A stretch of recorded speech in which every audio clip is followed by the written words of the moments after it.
कहानी आदमी की परख। किसी जंगल में एक संत महात्मा रहते थे। सन्यासियों वाली वेशभूषा थी और बातों में सदाचार का भाव। चेहरे पर इतना तेज था कि कोई भी इंसान उनसे प्रभावित हुए नहीं रह सकता था। एक बार जंगल में शहर का एक व्यक्ति आया और वो जब महात्मा जी की झोपड़ी से होकर गुजरा तो देखा बहुत से लोग महात्मा जी के दर्शन करने आए हुए हैं।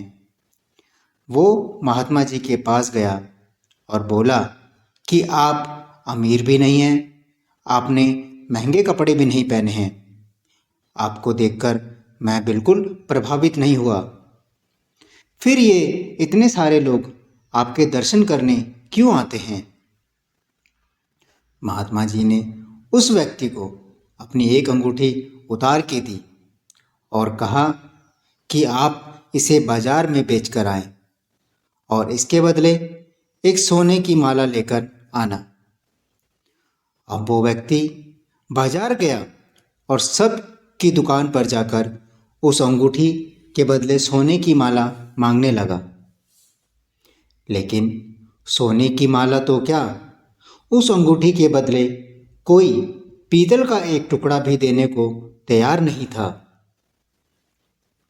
थक हार के व्यक्ति वापस महात्मा जी के आश्रम पहुंच गया और बोला कि इस अंगूठी की तो कोई कीमत ही नहीं है। महात्मा जी मुस्कुराए और बोले कि अब इस अंगूठी को पीछे वाली एक गली में सुनार की दुकान पर ले जाओ। व्यक्ति जब सुनार की दुकान पर गया तो सुनार ने एक माला नहीं बल्कि 5 माला अंगूठी के बदले देने को कहा।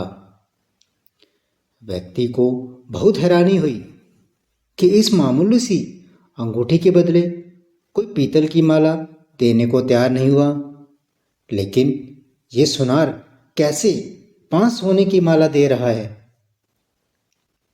व्यक्ति वापस महात्मा जी के पास गया और उनको सारी बातें बताई। महात्मा जी बोले कि चीज़ें जैसे ऊपर से दिखती हैं अंदर से वैसे नहीं होती। यूं ही मामूली अंगूठी नहीं है, बल्कि ये एक हीरे की अंगूठी है जिसकी पहचान केवल जौहरी सुनार ही कर सकता है। इसलिए वह 5 माला देने को तैयार हो गया।